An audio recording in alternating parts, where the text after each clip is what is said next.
Okay, let's get started. Let me see. Let me start the YouTube stream first, and then I will introduce you.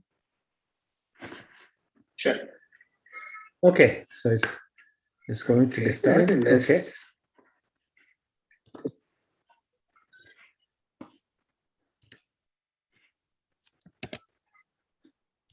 Okay, so let's get started.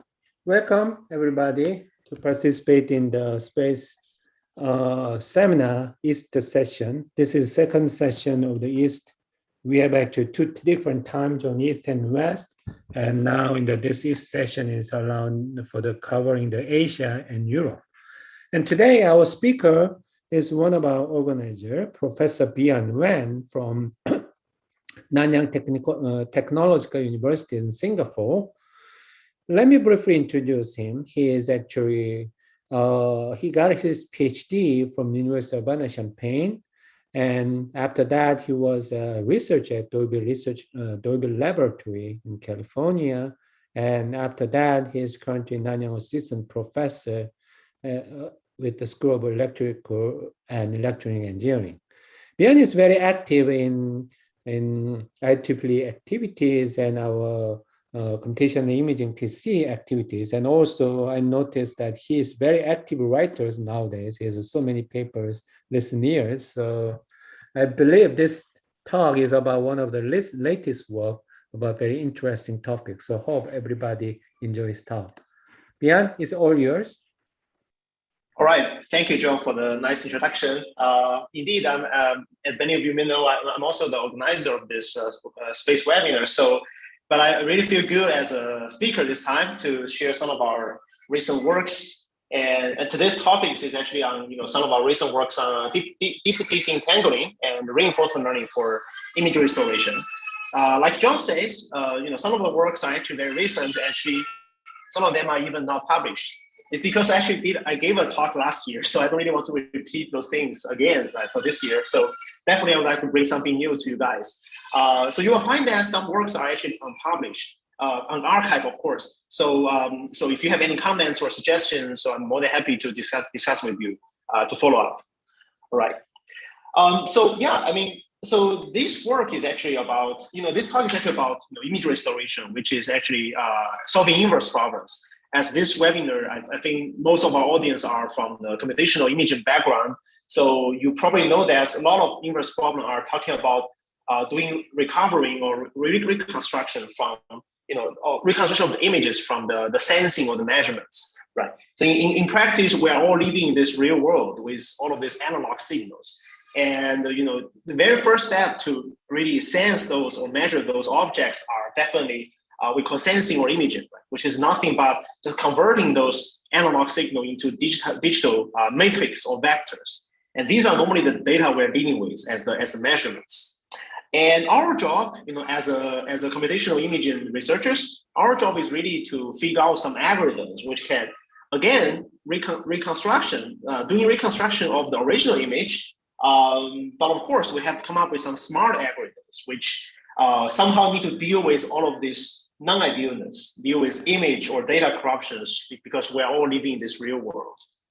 Talking about this topic, there are many applications which belong to inverse problems, and they are all talking about how to recover the underlying image Y from some measurement X. And there are actually many interesting applications, such as when we are given a noisy measurement of the image, and if we want to recover the clean image, this is widely known as denoising, right? We want to remove the noise and estimate the clean corpus from the noisy measurement. And also, if say we are given some low resolution image, like small scale image, and we still want to maybe super resolve it to figure out what is the high resolution version of that low resolution measurement. This is widely known as super resolution, right? And of course, I think for imaging people, many of the computational imaging also belong to these categories. For example, like talking about MRI, right? We're talking about to recover some case-based measurements, which are something like measurement in your DFT domain. And can we recover the underlying biomedical images from that case-based measurement? This is also solving an inverse problem. So as you can see, most of them are actually can be categorized as some, estimation of the Y image from some Z measurement. And probably for the linear inverse problem we're working on, they satisfy this linear degradation or linear sensing relationship, right? Because all of these Z measurements are nothing but AY plus E. And here the A and E, the different form of A and E, A matrix, the sensing matrix, and different form of additive noise will kind of generate different type of inverse problem. So all of this will just be having different types of A matrix. So that's the difference amongst all of the inverse problems. So then the key question is how to solve the Y, right? How should we estimate Y from some measurement Z? And probably for this group of audience, you probably are more familiar with that than me, right? We are solving this problem actually every day. We're trying to estimate Y from Z. You can simply form an MAP, and it gives you actually some kind of fidelity term. In this case, if our E is additive Gaussian noise, we will have an L2 norm based fidelity term, and here A is our sensing matrix. And in practice, sensing matrix can be really underdetermined or ill-conditioned. And Z is our measurements, Y is our signal to be recovered. So and then our goal is to really find the Y so that it can minimize some loss function given some kind of a well-designed fidelity term. But in practice, this is not good enough because of this ill-posedness of many of the inverse problems. We definitely need another term, and which we normally call that regularizer, right? And we need that because we need to impose some additional penalty or constraint on the image so that we can recover maybe a unique determined solutions from maybe ill-posed problems. And in fact, designing this regularizer is really what I'm working on for ever since my PhD. Right? So all of the works I'm kind of trying to do is just coming up with different form of regularizer in this case, ranging from more classic imaging priors, like for people working on signal processing, for people working on signal process, there are many different types of image priors that's been proposed, such as sparsity, low rankness, or subspace methods, and of course, more recently, people work on data-driven modeling, right? So now your regularizer is maybe not based on some rules or determined kind of forms. They are more kind of constructed by learning, right? This is not also other ways to form the regularizer. And of course, the regularizer itself depends on your data structure as well. Different types of data may have different structures. Like if you're talking about images, it's more about spatial correlations. If you're talking about video data, then it's something about the temporal correlations. So all of this work you see, like people coming up to applying learning, applying different data prior to solve inverse problems, is all about constructing the regularizer, and people keep working on that to make this regularizer more and more effective and accurate. So then the question is like, what makes the regularizer kind of working or effective, or maybe when we are inventing new regularizer, what are we really talking about? So in fact, my opinion is that the different regularizer will be based on different data models. And the fundamental kind of purpose of constructing the data model is really to tell the difference between images to something else, right? I mean, taking noise as example, right? Denoising problem. The regularizer in the denoiser for denoising formulation is really to distinguish your natural images from some noise corruptions, which to a human they are very different, but to a computer you have to tell them some mathematic, well-defined type of regularizer to make this choice. Right?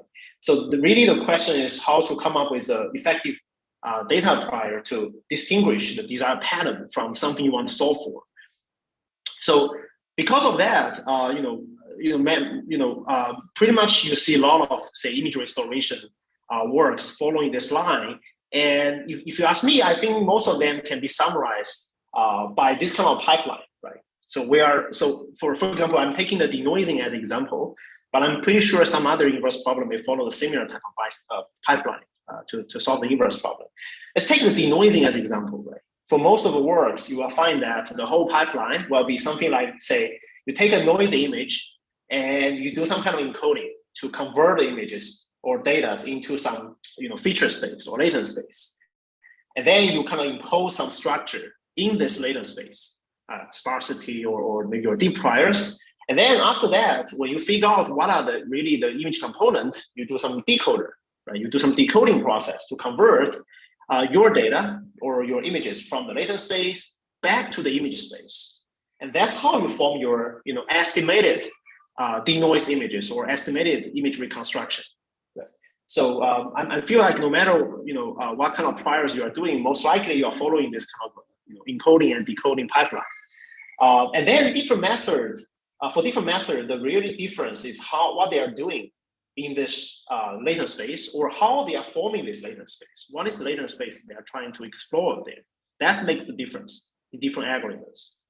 Of course, from the very kind of classic approaches, sparsity, of course, as one popular example, has been explored in many years, right? So for sparsity-based method, we are talking about imposing some latent space so that the latent space features will be sparse codes.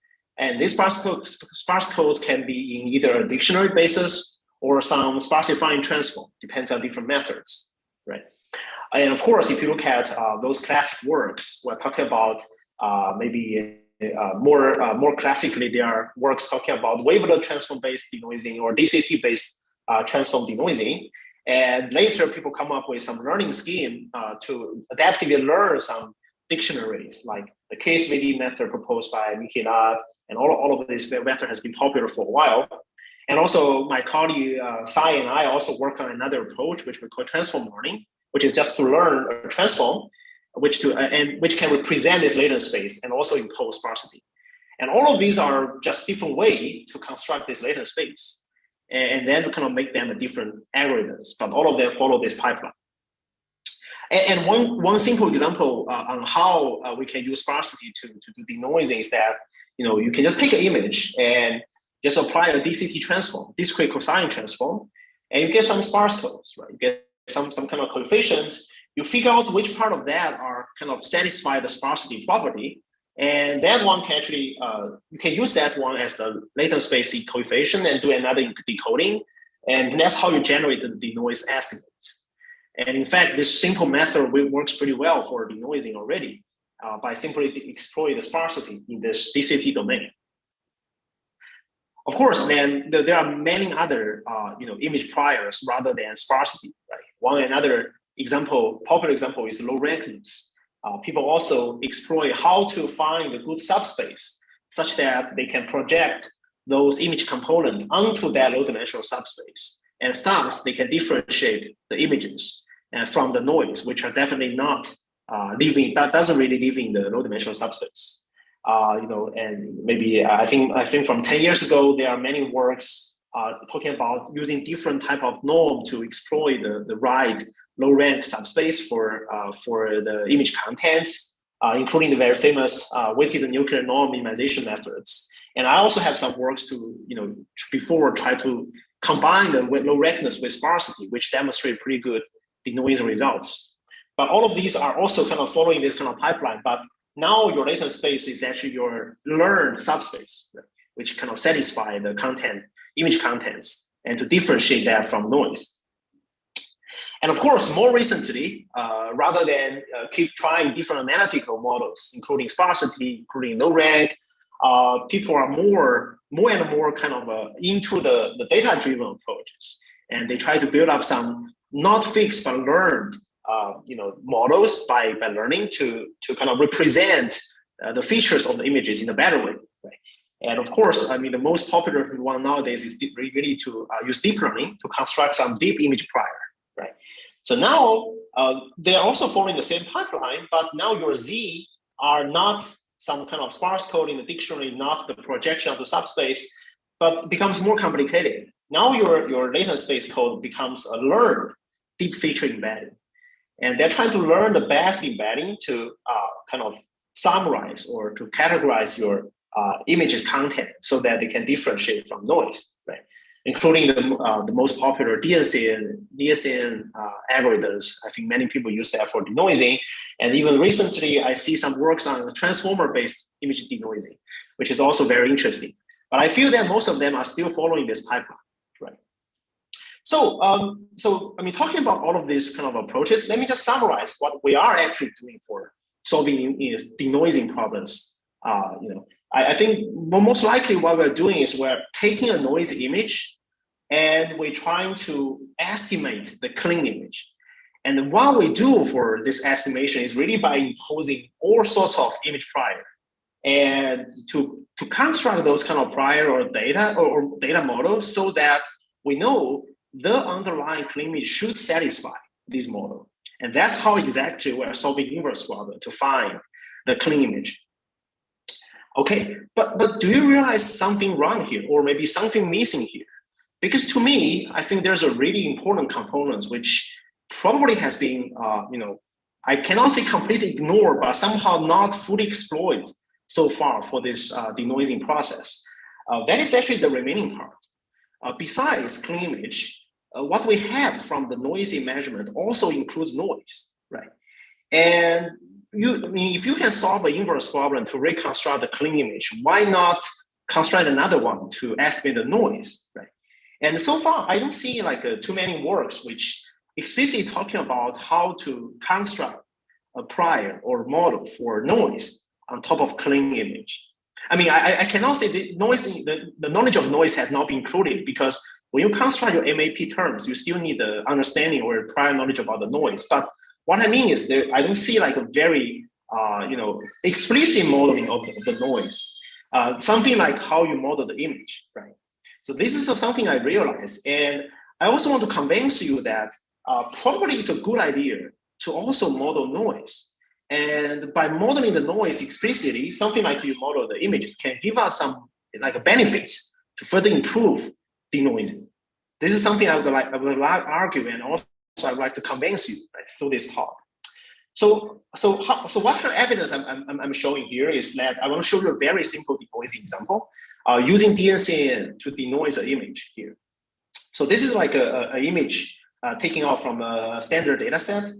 And if I'm kind of zooming into this local region and I'm denoising the sigma equal to 20, this kind of noisy image with additive Gaussian noise with standard deviation sigma equal to 20, this is actually our noisy measurement with the zooming region. So if I apply DNCN, which is probably the most popular deep denoiser for now, not the best, but definitely most popular one, of course, you can get a good denoise estimate out of these noisy measurements. And you see most of the noise has been removed and definitely get a better quality denoising results. But the question is this good enough, right? I don't know how many of you have tried to, not only visualize the denoised image, but also visualize the residual. What I mean is the thing still left comparing the denoised version to the ground truth images. That's something we call that residual, right? It's the difference between the denoised version and the ground truth images. So if I try to plot the residual, the magnitude of the residual, of course, the smaller the better. If you have a perfectly restored images, which is equal to the ground truth, you have nothing in the residual map. But this is actually what we have for DNCN denoising results. You will see some, remaining residuals, but the issue here is we see some structure which is very, or maybe some kind of correlated with your image content, right? And in fact, I would argue that because of that, this is actually the reason why we normally observe some over-smoothing results in your denoise estimates, because all of these kind of correlated content are those image content that has been wrongly removed in this denoising process. So, ideally, we shouldn't have this kind of, residual that are correlated with the image, right? So they should be something uncorrelated with the image. But because our modeling of the image is just not so perfect, and because of that, this kind of modeling error, some of the image content has been accidentally or wrongly moved to the residual and treated as noise. So, and this is actually the reason what limits some of the denoising algorithms, and we normally observe also artifacts, also degraded PSR results for denoising. This is really common. If you try yourself, like using BM3D or maybe K3D other master, you probably will observe something similar. Right? So then I would argue that maybe imposing another model for noise will somehow alleviate this kind of issues, meaning that we can further differentiate or maybe further improve the residual map by imposing another model on the noise, so that we're not only dealing with image modeling, we're jointly dealing with image and noise. We're dividing the problem into two, into image modeling and the noise modeling. Right? So this is actually linked to the first topic I would like to talk about today, is that I would like to argue that for solving inverse problem, comparing to the conventional one, like we're focusing on building the image models, there are some cases such that it is not enough to just set constraints or penalties only on the image Y. Just like I showed, the sparsity-based method, low-rank method, or deep methods. In fact, alternative way we can do is by jointly imposing, deep image and noise modeling, right, on both of them. We can divide this image modeling problems into two problems, jointly modeling image and noise. And this is normally by doing disentangling, right? So we're not doing a direct regression from noisy image to the clean image. We're trying to disentangle the noisy image into image content, which are corresponding to those clean image textures and noise. And I argue that this will be much more helpful for image restoration. And I will show you some of the recent works we did and showing some kind of a promise or preliminary results, and to demonstrate that this may be a promising approach we can do, right? So this is more about dividing the image modeling part so that we can divide and conquer. Another angle I would like to argue is that for some cases, instead of solving the inverse problem directly or in one step or in a deterministic way, which may be hard in some cases, we should probably divide this into not a one-step solution, maybe multi-step solutions, or using this kind of deep reinforcement learning to treat the whole inverse process as a Markov decision process. And it can help us to kind of convert very challenging problems into many small problems, many easy problems. Right? So this is another angle of divide and conquer, to try to convert one challenging problem into several steps, such that each step becomes a simpler problem. So I'm going to show you some examples, our recent works on how to apply deep reinforcement for, two applications. One is the low light image enhancement. One is image denoising. So all of these are pretty recent work with my PhD students. So I'm going to start with the first one for this talk. So this is about joint deep image noise modeling for denoising.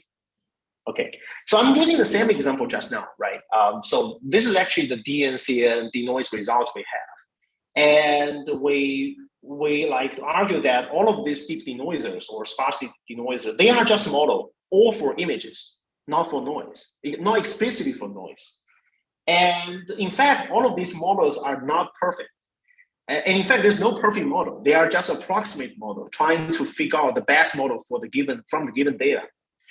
So because of that, we will always have some modeling error, as I showed just now, which contribute to the wrong residual or maybe the remaining noise. And this is exactly what we get, as I plot here. Like if you visualize the residual, we get some really correlated, image correlated residuals, which we know definitely these are wrong. Something we should try to avoid, right? So, and this, because of this problem, it kind of motivate us to think about an alternative way to solve this denoising problem. And what we propose is the following pipeline. In contrast to the conventional way. Right?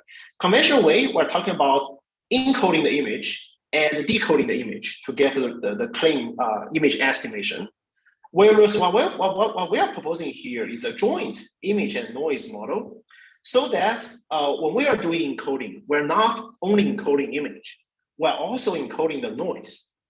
So we want to find out some encoder which can jointly encoding image and noise, and also by successfully disentangling the image and noise in the latent space, we should simultaneously reconstruct image and noise, right? Because we have both of them as the codes in the latent space, we can recover both of them as well, right? And then here the challenge is how to have an encoder that can, simultaneously preserve image and noise. And this is actually the reason why we choose a flow-based method, which is really based on some flow neural network as the encoder here. So let me just spend a minute to describe what is actually this neural flow or flow network. It is actually very recent, recent works. I think that maybe 2 years ago I saw this work, and there are many people studying that, from Bayesian perspective, from statistical perspective. I'm not an expert in this, but I just use that as a baseline, and I myself actually interpret the flow network as nothing but a trainable linear transformation, right? So as you can see here, our baseline, what we chose here is actually a multi-scale neural flow encoder baseline, which is nothing but some a linear transformation. They kind of transform an image into some latent space code, but the whole process is actually lossless because the whole thing is nothing but a linear transformation. Is a trainable linear matrix. So the good thing is you can perfectly, once you do this forward encoding, you can perfectly do a backward decoding without any loss of information. Right? So the whole thing is actually fully invertible linear transformation, but different from many of the linear transformation we are familiar with, like wavelet or DCT. This embedding is actually learnable, right? So the whole thing involves lots of embedding kind of modules. Phi1, Phi2, Phi3 here. These are kind of trainable kernels, which you can adaptively learn from your training data, right? So this is actually the advantage comparing to some well-known analytical transforms. But also this is different from something we're familiar with like dictionary learning or the one I work on, transform learning. It's not some transform work on patches. This is the transform work on the whole image, which make the representation more global, right? And this will be very useful because when we are dealing with images, the consensus amongst patches sometimes will be very important. And I think these two are the unique advantage of having flow-based method for image representation compared to other encoders. So I won't go to details of this work, but you are more than welcome to check the original papers. I think originally there's an ECCV paper 2020, and this year another team has another 2021 CVPR paper talking about different flow networks. But in this work, we just use that as the encoder, right? It's not something we proposed. Okay. And in terms of kind of the whole pipeline, right? We want to kind of differentiate from the conventional denoising method by just image modeling, because conventionally we are normally training a denoiser by solving some loss function like this. We try to minimize something like the estimated image comparing to the ground truth image by maybe minimizing, depends on the loss type, by minimizing MSE or maybe minimizing some other image quality metrics. But these are only learning the parameter for image reconstruction. And if you look at the whole pipeline, it will be something like a regression from noisy to estimated clean image. Right? It's a regression type of problem. But what we're proposing here, which we denoted as FINO, it will kind of divide a single regression problem into a joint image and noise reconstruction. And because of that, the loss function will not only have one term, it will have two terms, because we care about both the quality of the reconstruction of the image and also the reconstruction of the noise. Okay, so this one leads to a learning of the parameters, not only for image reconstruction, but for joint image and noise reconstruction in this case. So now the parameter theta, which corresponding to the trainable parameters in the flow network, will determine both the image reconstruction and the noise reconstruction here. So that's the major difference in terms of pipeline. Okay, and in terms of the actual kind of a framework, we're talking about minimizing this loss function so that we can kind of optimize the actual parameters of both the forward and inverse flow networks here. And because of the property of the flow, which is fully invertible, these two can be jointly done, and in the later space, the image and noise can be successfully disentangled without any loss. Remember, there's no shrinkage function within the flow network, so there will be kind of no information loss, right? You won't have ReLU or sigmoid in the whole process. Okay, but the question is, why I want to do this, right? So, like I said, first, by having this kind of invertible flow, we only need to train one, the parameter in one of the direction, right? Maybe if the forward direction or maybe the inverse direction. So the other part will be automatically inverted. There will be always an inversion, which are fully depends on the other part. So such kind of design will lead to a more restrictive, encoder and decoder pairs. And of course, like I said, the CNN-based encoder is not quite suitable here because this one is actually lossy regression. You cannot guarantee that both image and noise are preserved. But instead, if you are using the flow-based method, you can actually preserve both of them, both noise and image in the representation. Okay. So what we're actually designing, even though I don't have time to go into details, is something like this. We're trying to use the flow network to represent both the noisy and clean image as a training pair, right? And in the latent space, by using the flow network, you can actually find the latent space embedding of both the clean and noisy images. And we can try to disentangle the feature space into the content part and noise part. And what we're doing here is we're trying to do some swapping in the latent space, so that then swapping this swapping actually give us the denoise estimate. Once we swap the noise channels from the clean image to the noise channel of the noisy image, we should get the clean image estimation. And after the swapping, after we got all of the feature space, we can actually generate the denoise image estimation, or maybe even the noise estimation as well, using the inverse flow. And by having all of these components, the reconstruction, we can impose a loss function, which actually consists of three parts: the noise reconstruction, the image reconstruction, and also the disentangling components. We have to make sure that the noise and image has been successfully disentangled in the latent space. So now, having this hybrid loss can guarantee that through this model, both the image and noise are successfully reconstructed, which is different from the conventional regression-based method, which only care about images. Okay. And once you train the flow network, you can actually use that for denoising as well, right? So what you do is you just take a noise input and you apply the flow to get the coefficient. And you can either choose to zero out the noisy feature, or you can actually replace the noisy feature with some small random perturbation. We tested that both of these will work. Maybe the only difference is whether, maybe having the small perturbation will give you more robust in some kind of generalization test. Later I will show. Okay, and and actually another interesting thing we figure out is if we replace this flow and inverse flow with just some, maybe not learnable transformation, but maybe DCT and wavelengths, this kind of analytical transforms, the whole framework will simply reduce to a simple transform-based shrinkage denoising, right? So this will be very similar to the kind of shrinkage-based denoiser we're familiar with if we don't have the learning involved in this case. But the learning can give us more flexibility to separately model image and noise. Okay, and then the thing is, how does it work, or does it really work for denoising in practice? I just used the same example I just showed, like a couple minutes ago, right?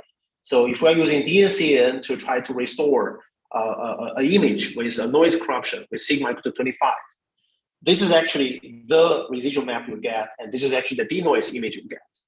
And alternatively, if you use the phenol, which both are trying to reconstruct image and noise, and by imposing joint image and noise modeling, and this is what you get. If you compare the two, right, you can very easily tell that the noise or the remaining the residual map will becomes more random comparing to the original one, which has really strong correlation with image content. And by jointly modeling the noise, the residual, even though it's not perfect, of course, we cannot really do this perfect because all of these depends on training data, but relatively more random because we purposely take out those random components from the noise. And of course, this one will lead to a reconstruction results, which you see more kind of fine details, which has been preserved from the original image, comparing to this result, which tends to be more oversmoothed, right? So you see that a more accurate noise modeling can be translated into a better detailed preservation in the denoising process if you compare the two. Right? I think the contrast is very obvious in this case. So if I put the three together, this is actually the ground truth, which originally involved, a very rich textures like the water waves, the boat. The DNCA result will tends to smooth out those parts, right? You cannot lose these details forever because they probably don't satisfy the image model. Right? But if you look at our result, you will see a better preservation of those details because this component has been pushed away from the noise modeling. Because noise believe that this one doesn't belong to them. So somehow they has been pushed back from the noise modeling to the image component. And that's how you can better preserve those details, even from the image, which suffer from a pretty severe noise corruption. Okay. So I hope this one can somehow convince you that joint noise and image modeling will be helpful. Of course, for normally for denoising papers, they show big table, right? And showing that over maybe data sets, the method will also overperform other denoising method in average. This is also what we show here. But besides showing the denoising, standard denoising results, which normally assume that you are training using some noise which has same level as the testing noise, we also show some cases if the training and testing noise somehow differs. Okay, so this is widely known as generalization. Like, for example, can your model, for example, if your model is trained over noise equal to sigma 12, sigma equal to 15, can you also generalize to some other testing noise level, like 10 or 20, right? So this is also something we figure out that, by having this joint modeling, image and noise modeling, the generalization of the denoiser also becomes pretty good, right? So if you observe that in different columns, the central column belongs to the case that noise and testing sigma actually are the same. And you will see that somehow if the testing sigma is different from the training sigma, our method will also perform reasonably well. And sometimes the gap is actually larger comparing to other competing methods, right? And we also have a plot showing that, say, if we use some kind of test training sigma which are highlighted in the gray bar here, right? If we are using maybe 25 as the training sigmas, we plot what is the testing denoising PSR as a function of testing sigma. So you observe that when the testing sigma kind of deviate a lot from the training sigmas, you observe a better advantage comparing to our method with competing methods. And sometimes we can also train using a range of sigma. That's how I think DNCN or maybe FFDNet, what they call universal denoiser. So in the training stage, they are not training using one sigma, they use a range of sigma. But still, we have this kind of generalization problems. What happens if your testing sigma jump out of your training range, right? Still, I think the Pheno demonstrates relatively better generalization ability comparing to those regression-based denoiser in this case. Okay, and last, we have another test on not only kind of uniform signal or uniform noise, we also test on non-uniform noise, which corresponding to some spatially varying noise. This is another kind of challenge for to test whether the model is generalized enough, right? So what we do is that we kind of generate a noise map, not with a single sigma, but a range of sigma, maybe ranging from 0 to 50, or maybe range from 15 to 35. And we test our method against other competing methods. Again, this kind of by jointly modeling image and noise, Pheno can better handle non-uniform noise as well, or spatially varying noise. Okay. The last test we show is actually the real noise removal. Right? The real noise is something like a most challenging case because the real noise can be not only non-uniform, they can also made of hybrid noise source, right? And another thing is you never know what's the distribution of the noise of the real noise because they can be super complicated. And sometimes even they are not consistent comparing the training data and testing data. So all of these give you some really challenging setup in terms of noise distribution when we talk about real image denoising, right? And another point I want to mention is that, in fact, there are many research recently talking about real noise removal, but you can hardly find a single model that can do well for both synthetic noise removal and real noise removal. That's something I realized. As you can see in this table, like a DNCN or maybe CVM3D, these methods are widely known for synthetic noise removal, and they are, I think, very close to the state of the art, but they are doing pretty poor for real noise removal task. It's because they have a too strong assumption on the noise. And in fact, that assumption doesn't really hold for real noise distribution. On the contrary, there are some specially designed methods for real noise removal, starting from here. I think in the recent several years, you see a lot of papers from top conferences. But the interesting point is that our Pheno method can do both well on synthetic noise and the real noise.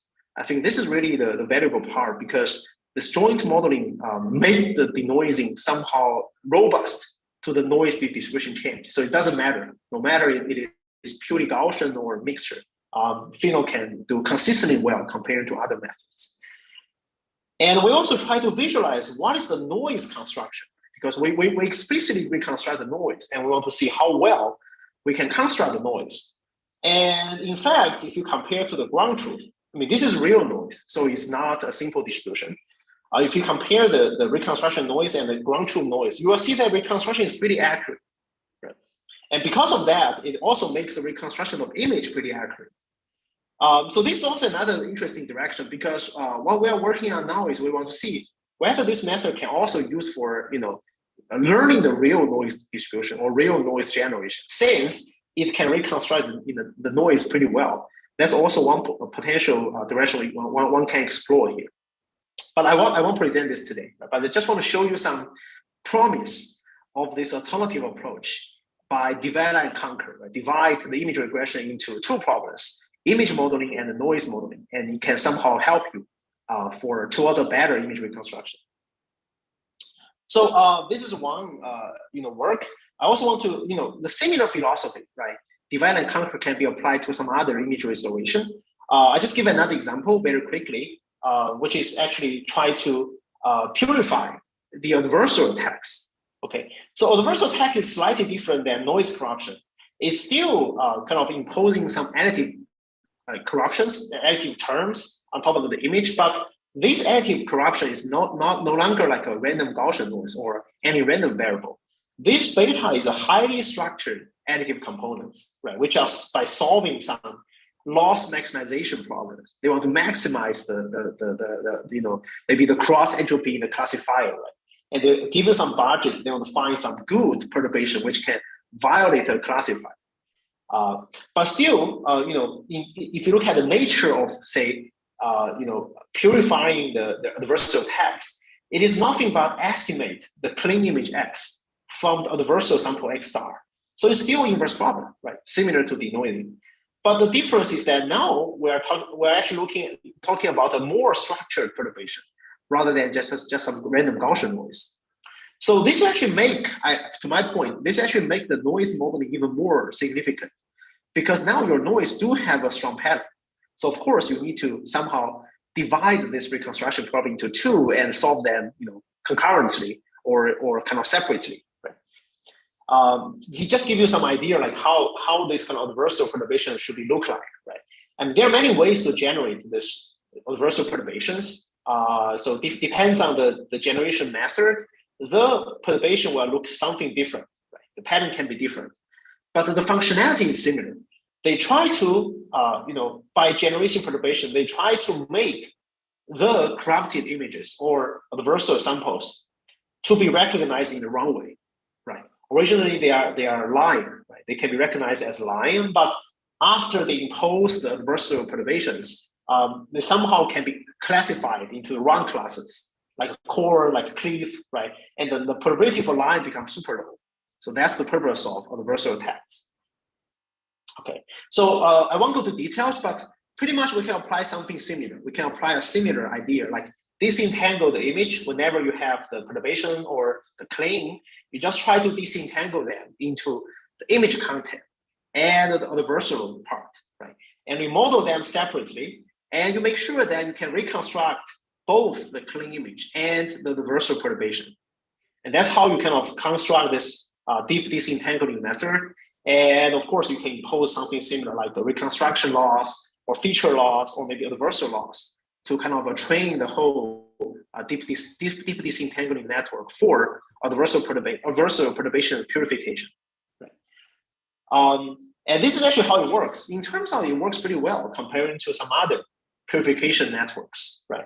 So I show two tables. This table is actually the defense accuracy, right? How accurate after the purification the images can be classified correctly, right? So it turns out that this method we propose will, in average, outperform other methods, for all sorts of attacks, right? So they have different ways of attacks, and in average, the proposed method will kind of overperform other competing methods. This is a plot for a defense against attacks with different budget, right? The budget is like the standard deviation for your noise, right? How large or how significant your perturbation can be. So by increasing of the budget, of course, your defense accuracy will become lower. But no matter for what kind of budget, the proposed method will still outperform some existing methods, which are most likely based on regression. Okay. And also we show like what does the reconstructed image look like, right? So all of these are different methods for purifications. And this is actually the reconstructed images compared to the ground truth. And because it's not quite easy to see the difference, I also visualize the magnitude, similarly, the magnitude of the residual, right? The smaller, the better. So you can easily tell that by using disentangling, our residual map are actually significantly smaller than other approaches. And especially for those contents which are highly correlated with the image, this part has gone, after you do a disentangling in the proposed approach. So I mean, just by a quick go through of the works, I want to maybe summarize some lessons we learned by try to research on this direction. So we learned that sometimes it is limited for solving an inverse problem. It's limited to rely on only image modeling, even though we know that image modeling is the key for solving inverse problem. But sometimes having this alone can still be limited for developing algorithms. So that's exactly what we argued, that we would like to explore another approach to divide the challenging inverse problem into not only image modeling, but joint image and noise reconstruction. Right? Becomes two problems, but somehow make the whole problem easier to solve because the workload for every branch becomes less. Right? That makes the modeling becomes easier. Right? And in other words, if you can do a more accurate noise reconstruction, we show that this one can be translated effectively towards a better image reconstruction. So these two parts will play some kind of a counterpart to each other. And by jointly modeling the two, they kind of contribute together for more promising image restoration. So that's actually all the lesson we learned, and I also want to share with you for the first part of the talk. Right? Okay, so this is part one, like how can we divide image modeling into joint image and noise modeling or perturbation modeling, which towards a better or maybe a more accurate or more effective algorithm. But like I said, I also look at another way, also want to share another way to say divide and conquer for solving inverse problem. That is more about if we have a challenging algorithm maybe a challenging inverse problem to solve by one step, can we divide that into multiple steps? For example, like can we maybe using deep reinforced learning to convert a direct inversion into maybe a multi-stage process as a Markov decision process so that every step becomes simpler, right? So this is another thing I want to share, and I will show two examples, one for low light image enhancement, one for image denoising. I want to show like how exactly we can do that and what are the benefits of doing so. Okay. So first, we start to think about this, deep reinforcement learning ideas when we look at the low light image enhancement problems, which is nothing but enhancing the visibility of some images captured in the dark, which we call low light images. So your low light image will be the input. And in fact, all of these low light images are actually captured by some physics, right? So it's actually captured by some reflectance of your objects and multiplied by a particular illumination levels, which corresponding to the incident lights, right? So there's was some kind of a physics model being proposed, which they call Retimax model, and says that your low light image will be nothing but your reflectance, dot product with your low light illumination plus some noise. So this is actually our degradation process, how the low light images are formed or are measured, right? And similar to other inverse problems, our goal here are actually two, right? We want to first remove the additive noise. And besides, we want to really correct these low light images by estimating so-called optimal illumination, right? So this is what we know, but we want to estimate from the low light, low illumination, and to figure out what is the optimal, so-called optimal illumination. And that's the task. And there are some works or existing works trying to tackle this problem, which they call low light image enhancement, LLIE. But what they are doing are very likely to just figure out a direct translation or one-to-one translation from a low light image to an enhanced image, because they assume that there's an underlying mapping or relationship between the two, right? Just like our denoising problem, right? There should be underlying mapping from the noise image to the clean image estimation. But we would like to argue that there could be some problems for doing this approach, right? Because if you're having deterministic one-to-one translation, you are assuming that the underlying relationship is consistent. But in fact, for most of the data set in practice, both the so-called the low light measurement and the so-called the optical illuminations are actually varied for different samples. And they can also be varied for different applications, as well as individual subjective evaluations. What I mean is, if you look at a data set with maybe a collection of low light images, they can be low light in different levels or different ways, which corresponding to different kind of low light corruptions. So that this degradation itself is kind of inconsistent amongst the training data themselves. And not mentioning that the degradation process is not even uniform in each image sample, meaning that you probably are talking about a non-uniform low light corruptions, because the lighting source can be very, very, very complicated, right? So all of this making it's really challenging to solve a regression problem in a deterministic way or in like one-to-one mapping perspective. So that's exactly we're thinking some alternative approach, say whether we can use a deep reinforcement learning to tackle the similar problem, to overcome all of these challenges. So what we're proposing is a different problem setup. In fact, we're talking about a low light images, which can be subject to different input illumination levels, meaning that the input low light image, input low light level is not fixed. They can vary from sample to sample. On the other hand, the enhanced optical illumination level can also be varied from sample to sample, maybe from different applications or maybe from different subjective evaluation. They can also be varied. To make the whole thing becomes more like a stochastic process, not a deterministic process. Okay. So the strategy we are doing here is not treating this as a direct mapping, but treating the image enhancement process as a Markov decision process, which is noted as MDP, right? And also we treat the low light image inputs or maybe the so-called estimated enhancement from the previous stage as the state for every stage, like we denote it as a S subscript ST. So T equal to 0, that means the ST denotes the initial low light images. Otherwise, they denote the intermediate output from the previous stage, right?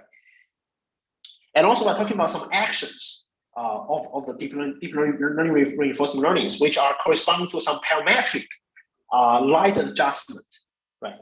It's like we kind of parameterize the adjustment And all of these possible adjustment parameters are constitute a whole map AT. So all of this action will also be constrained in a predefined parameter range. For example, like we limit the range of adjustment to be finite within every stage. But by treating a multiple stage, that one can constitute a more complicated action space in this case.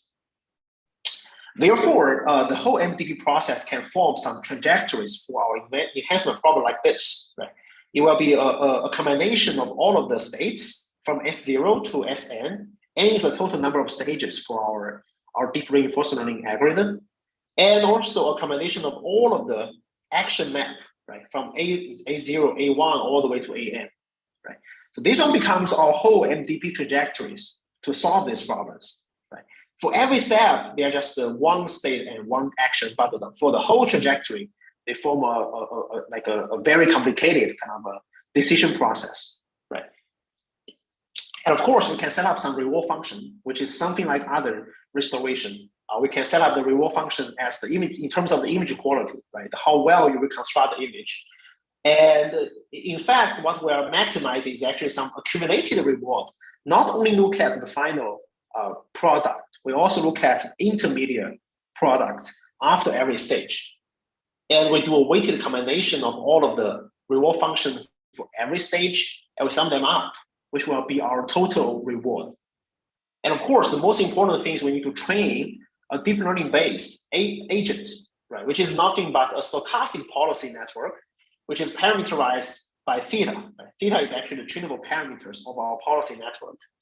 So that this kind of policy network can map the current state, which is the current, either the low light image or the enhancement version from the previous stage. It can map that to some probability density function over all of the actions. Right?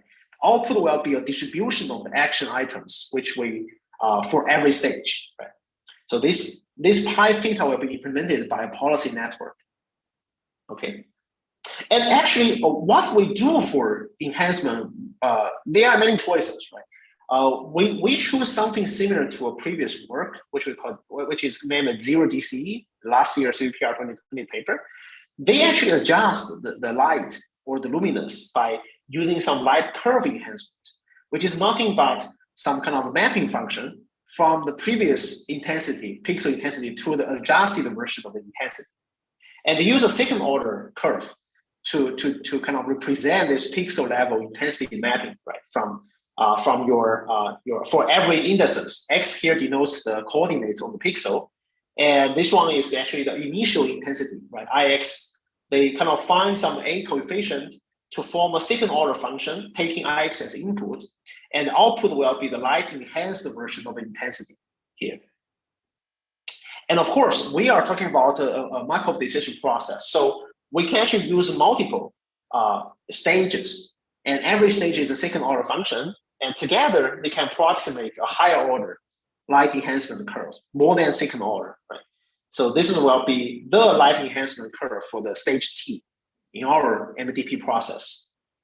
So after that, if you visualize the overall mapping from the pixel in the low light image and the pixel in the enhancement images, the mapping will fall within this range, right? The whole region here. We will learn some kind of mapping, which out of the whole space here, we will learn the best mapping given some training data. And that kind of policy network will generate the corresponding light enhancement curve for the LLIT process. Okay, so this is roughly how we can formulate the whole DIL problem for image enhancement, low light image enhancement. And to be specific, the policy network of our proposed method is formulated as this kind of pipeline, where for every stage, your input image will be either the low light image or the enhanced version from the previous stage, right? And you will definitely go through some policy network which generate the action item for every pixel and for every channel, of course. And by doing something like the channel dependency constraint, and also apply the light enhancement curve, this one can give us the enhanced version of the images after current run. And by and that's how you generate the enhanced image after every stage, right? So we can actually formulate the loss function. And in fact, we are following the 0DC to use the non-reference version of the loss function, which means that the loss function doesn't need the ground truth in the training, but just within the image themselves, right? And this will give us some flexibility. Later I will show, right? Potentially this method can be made zero shot or self-supervised, which is more flexible than the fully supervised method. Okay, so I won't go to details. I don't have time to explain the details, but pretty much this is also a hybrid term in order to form the total loss. And every term will control different aspects of the image quality, such as the spatial smoothness, such as the total variations of the reconstructed images and the contrast, right? Together, they measure the quality of the low light enhanced version of the image. Okay. So we just want to demonstrate some, image enhanced results by using the proposed DRL framework. So that, in fact, when you run this kind of a deep reinforcement network, you can actually progressively generate results using different number of stages. And this is different from a one-to-one mapping. You can customize the number of stages if you want. And they will give you kind of the gradual change from a low light image to a highlight image. So here I show one example using a DRL trained with 6 stages. And we can adjust the number of stages from say 4, 5, all the way to 7. And you can observe that all of these images will be gradually enlightened from the dark version. And you can see that you can actually depends on your subjective measurement to decide how many stages you actually need, right? The more stages you will be kind of have a brighter version of the images. Okay, and we also study like how many stages are, objectively give you the best results, right? What I mean by objective is by not using subjective measurement, but objective metrics such as PSR or SSIM.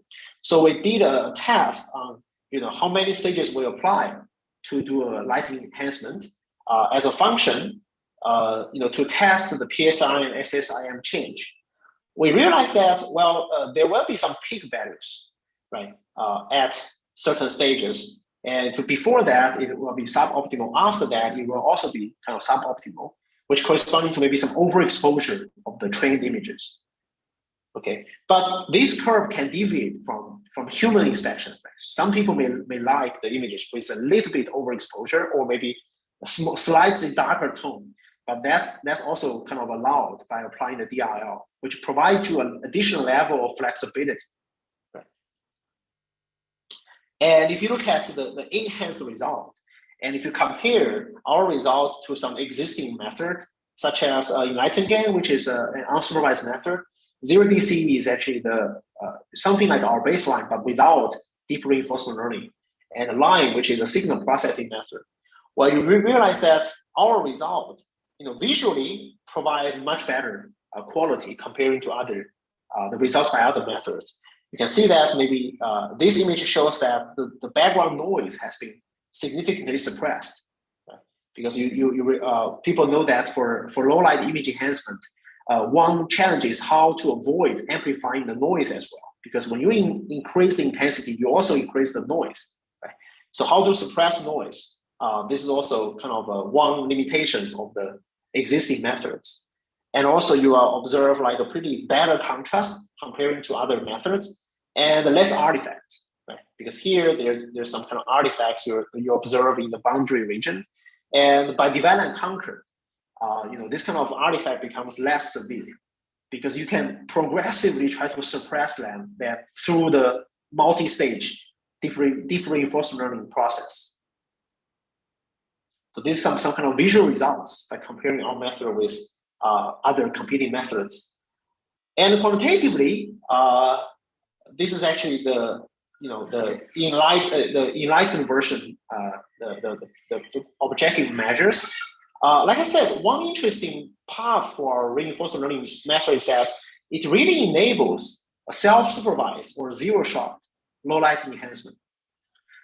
So as you can see that most of the existing learning-based methods are either supervised or unsupervised. Okay, so what I mean by supervised is that we will prepare pairs of data Lowlight, and highlight, right? They have to pair it up for training. Unsupervised, you still need the two corpus, lowlight corpus and highlight corpus, but they don't have to be paired up, but you still need the training data. Only our method enables a deep learning approach without any kind of external supervision. They can be achieved by only zero shot, only the one kind of a low light image. They can directly kind of enlighten that without any pre-training. So this is like one unique advantage brought by this divide and conquer strategy, because when you divide that, every stage becomes much lighter weight compared to a totally end-to-end solution. Right? So under both setup, unsupervised and zero shot setup, our method will be, significantly better than the competing methods, no matter which metrics you are using here. Right? So this is just one example we recently kind of work out, and we feel like it's really promising for some of the inverse problem or imaging problems. For this case, low light enhancement is one. We also have another ongoing work I want to quickly share, is that we can also apply this for denoising, right? And in fact, we did a search on, say, deep reinforcement learning and denoising. We searched these keywords. There are some existing work which try to use deep reinforcement learning for denoising, right? But if you really read them carefully, you will realize that all of them are not focusing on inverse problem. They are focusing on searching. So what I mean is there's some work try to, for example, like I think by the group from Hong Kong, right? They actually come up with a method to select some suitable weak denoiser from a predefined toolbox to restore maybe a corrupted image from real noise corruption. But the role of their deep reinforcement is actually not by learning this process, this denoising process, but more about searching for the best denoiser from an existing basis, right? And similarly, there's another work by recently Triple AI, which is trying to select the filters, the best filter from a predefined set, maybe a bunch of low pass filter, and to progressively denoise the images. So these are the current way how people apply deep reinforcement for denoising. But I argue that what they are solving is actually more like a combinatorial problem, right? How to select the best round from a predefined set, instead of solving the inverse problem directly, not by reconstructing the image directly. And the drawback for doing so is their method will always be dependent on what is the predefined tool or what is the predefined filters. This one is not learned. These one are given, right? So they cannot go beyond all of these predefined tools and filters. So this is actually what I think the limitations. And what we are proposing is different from them. We are proposed to directly restore the noisy image using DRL, using the deep reinforcement. And the way to do that is by kind of using DRL to kind of learn the residual and to recover the residual for denoising. Right. So I think I'm kind of running out of time, but roughly the idea is similar to the enlightened method we just discussed, right? For example, every stage, the whole process will be MDP, and every state of the current stage will be just either the noisy image or the denoise estimate from the previous stage. And here the action will be the residual value of your current state, right? For example, when you denoise the image, you are trying to minimize the residual to the ground truth. And the action is to predict what is the residual for now, which you still left comparing to the ground truth. That is the action you are trying to take. Okay, and then correspondingly, your denoising process, the MDP process can be formed in the following trajectories, which compose of all of the states from 0 to T, and all of the action maps, probability density map from A0 all the way to AT. And of course, the reward function will definitely something to do with the image quality. And here we just do a pixel-wise similarity comparison to the ground truth, something like an MSE, or you can do L1 moment as well by comparing the pixel accuracy one by one. And this is actually how we formulate the DRL type of framework, which we call that R3L, stands for residual recovery by reinforcement learning. Right? So for every stage, your noisy or the denoise estimate from previous stage will be as the input. It will go through some convolutional neural network based encoder, And the policy network, we're trying to generate a residual map, which is your action corresponding to the action maps. And it's going to predict the residual. And the reward function, we're trying to use to feedback to the network. And by using that to train the network, the value network, we're trying to estimate the gradients for every trainable parameters, which are used for model updates. Right? So this is actually how you train the network. When you apply the networks, you can drop all of this range, all of this value network, all of this reward function, you can drop that, but you can directly do a feed-forward process by using the policy network to predict the residual map. And that's how you progressively can reconstruct image by progressively estimating the residual every stage. Okay. Okay, so we also try to analyze like what this actually, what does this R3L actually refer to, right? What is there any connection to the existing denoising pipeline? And in fact, we find that if we formulate the reinforcement learning framework like this, we can prove that by changing the predicted residual map to just some greedy selection of the action, not a probability anymore, but say a deterministic process. And by always choose the action with the highest probability from the policy network, the whole framework will be just reduced to the inference process to a recurrent neural network. So this is actually something we show and we think are interesting because it kind of gives us a bridge to mitigate the gap between a DRL approach and a fully deterministic regression approach. And from that perspective, we realize that the R3L is nothing but a stochastic version of an RNN image denoiser.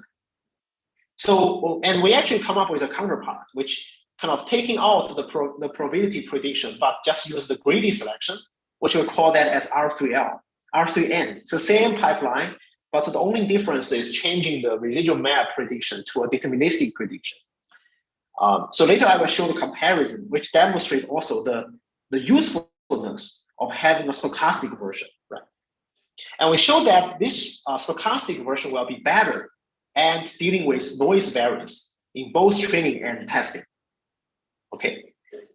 So similarly, we show some denoising table, just as other denoising methods. So here we first try some IID Gaussian noise, right? And we try the we want to test the generalization ability of the trained R3L, right? So that's the case. We first train an R3L model using a noise with sigma equal to 25, and we vary the testing sigma, right, ranging from 15 to 35. Okay, just to test like whether the training model can be generalized to a wider range of noise levels. And turns out that, well, if the noise actually matches with the training sigma, the R3L does not really provide the superior results, right? It's actually comparable to some other deep denoising like a deep DNCL and FFD-MET. And in fact, our deterministic version, R3N, even performs better than our stochastic version, which is R3L. But if your testing sigma somehow deviate from your training sigma 25, say it's smaller or greater than 25, we see a much more robust behavior using the stochastic version R3L comparing to other deterministic denoiser, right?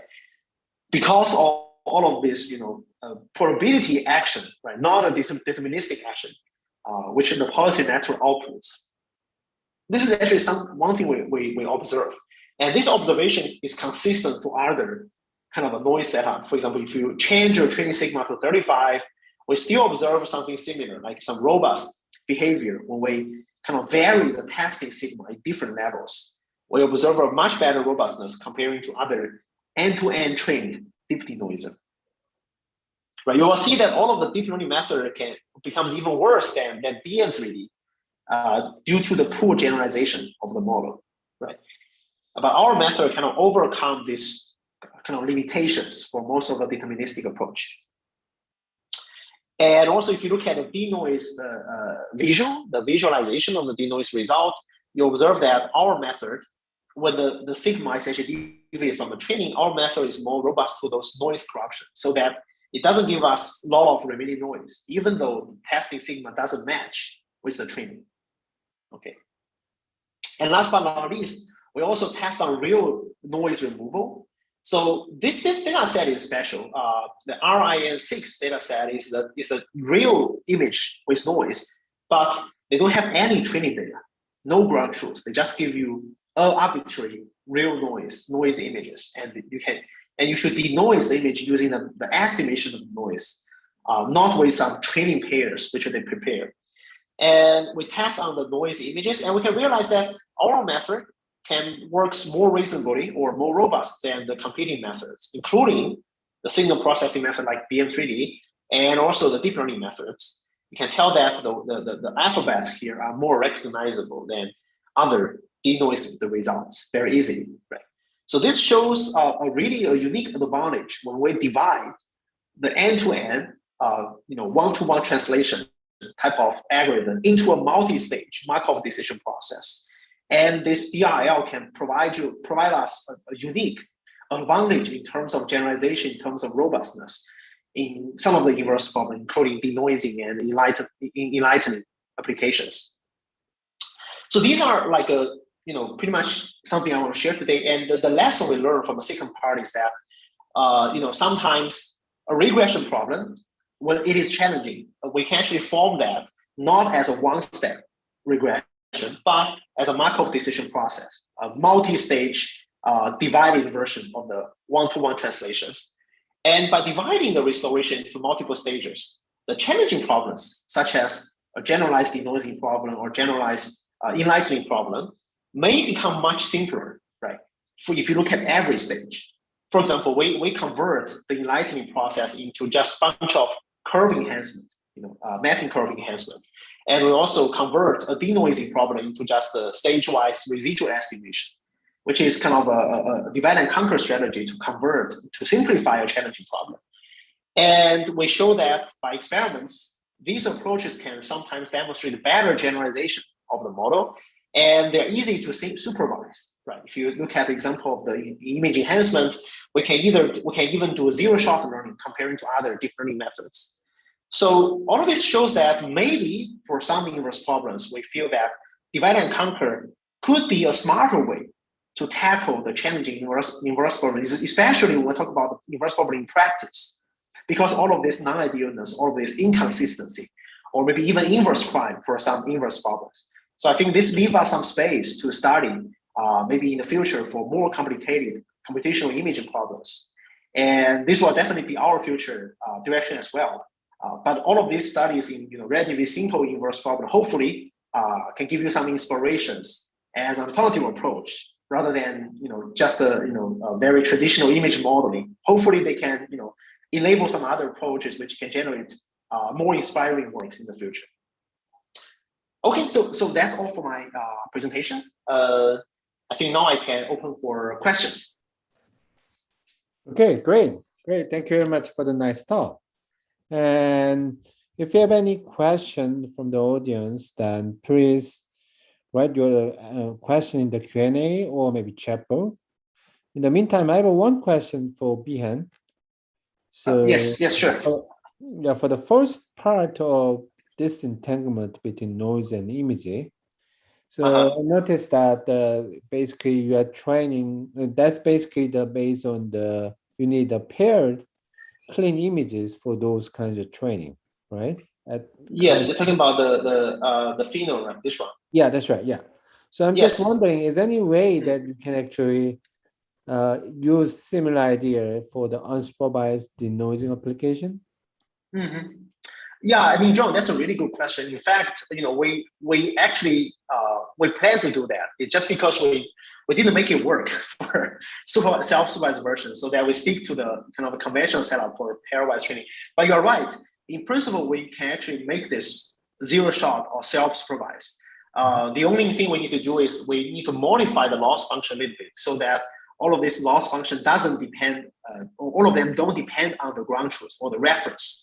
For example, like something you suggested, we can use adversarial loss or universal training loss, or maybe some kind of non-reference quality metric to replace them. We are trying that, but unfortunately, so far we don't get pretty reliable result or model yet. But I think that's definitely possible and definitely worth trying. Okay, great. So, yes. Any questions from audience?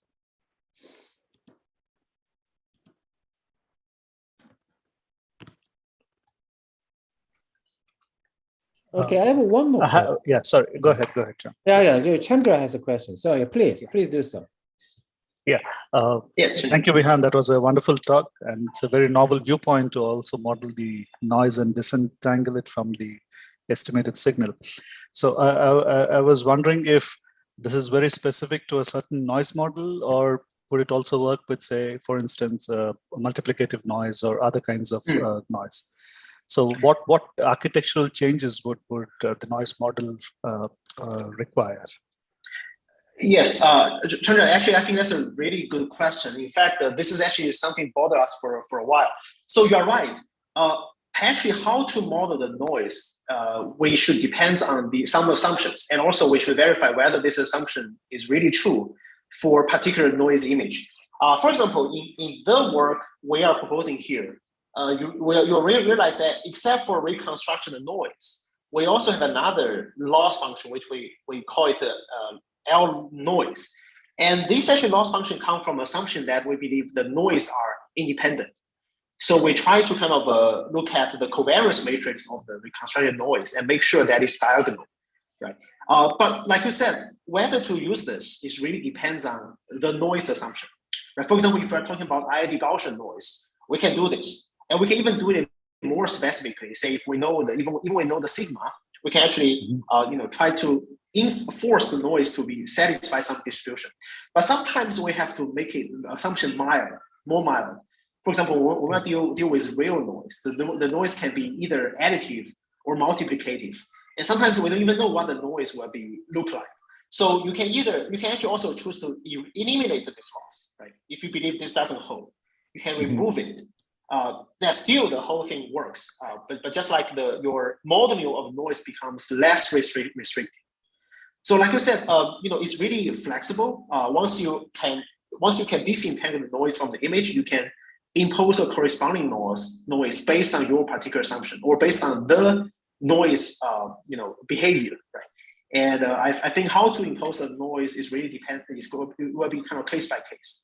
I think the mild version without any assumption is just by eliminating this term and just make sure that the noise can be reconstructed. Here we have a contribution for noise reconstruction. This is actually always true, but this term is optional. And to answer your question, if you know the noise is multiplicative, you can also do a corresponding loss for multiplicative noise as well. Okay, thank you. Yeah. Thanks, Chandra. I mean, that's a really nice question. So thanks so much yes. for your very nice talk. Okay, sorry because I performed a confusion between the London time and Trust Hub once again. So sorry for that. I missed the beginning of the problem. Just one quick question, because as you showed, there are many hyperparameters. So I'm just wondering if you evaluated the sensibility of the methods compared to these hyperparameters. Okay, yeah. I mean, I think you're talking about this kind of hybrid loss, parameter here, alpha, beta, gamma. Okay, I think that's a very common question when people are talking about hybrid loss, not only one term. And unfortunately, I also asked the question last time when we have the talk with Bingdong, right? Unfortunately, the answer is I don't know I don't even know of a systematic way to say, can we kind of adaptively set this alpha, beta, gamma so that this one will be kind of generalized to all cases. So far, these are still hyperparameters. What we can do is we just fix those, maybe for data set or maybe for our models. And given that there are only like 3 numbers, I mean, one thing we can do is we can simply set them to all of them to be 1. And in practice, it works pretty well. In fact, that's what we did for all of the experiments. But you can actually fine tune them for a particular data set or particular noise removal problems. I know some works which have another layer of deep reinforcement learning to search for the best alpha, beta, gamma, which needs more time, but somehow works better. Except for that, I mean, so far I don't have a really kind of a very complete answer to set this automatically. Yeah, so that would be my answer. Yes. Okay, thanks so much. I'm just wondering if there is not a way to try to learn them. So this is just an open question. So yes. I think yes. I mean, that's an interesting angle. Like I said, there are, I even though I'm not an expert, but I see some works, something like auto ML or another layer of deep reinforcement. They can do this. They can maybe adaptively search for the best weighting parameters so that the training model is somehow optimized. But I don't see such procedure well integrated with the solving of the inverse problem. That's the final out I have so far. But to answer your question, yes, I think there are some works trying this direction. Okay, thanks so much. Okay. There is one question thank you. upload right now. So Q&A is disentanglement noise is similar to disentangling style and content. Can you use it for style transfer? Okay. Yeah. Okay. Yeah. I mean, great question. So I think in terms of method, yes. But in general, both of them are, using something like a disentanglement, meaning that you try to find the representation for each corresponding components. But in terms of the actual method, there are some kind of subtle difference. For example, if I take this phenol as example, right?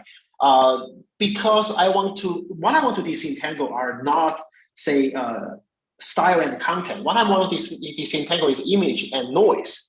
And I know these two will uniquely construct the noise image, meaning that there's nothing else.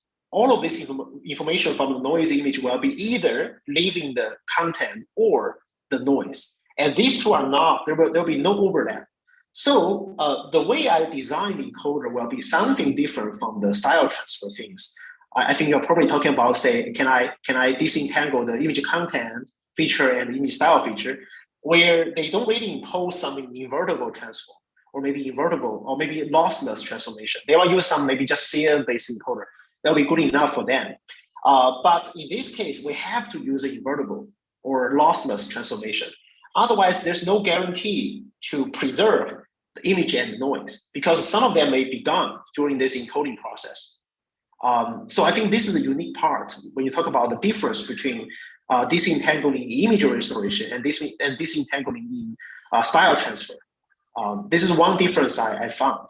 And also in terms of the modeling, right? Noise will have different way to model that comparing to maybe like a style, because noise itself is just a random variable. Style is something different. Maybe there are some consistency amongst maybe certain modality of images. Whereas noise, you have to carefully model that because it is not really something deterministic and consistent. So in terms of the encoder design, in terms of the modeling, there are some difference between the two, even though they are all belong to disentangling approach. Great. Yep. Great. Thank you very much for the answers. And it seems like there is no more questions. And I think we need to wrap up today. So great. Thank you very much for, thanks, Bihan, for your wonderful talk. And also thank everybody for participating in Space Webinar series. And 2 weeks later, so there will be a Space Webinar West session. That's a different time, which is more for the US time zone. So please watch, please watch the SPS announcement about the details about the next talk. Right. Thank you again, and have a good evening and good afternoon. Right. Yeah. Thank you. Okay, thanks so much. Thank you, John. Thank you. Bye-bye. Yeah. Bye-bye. Thank you.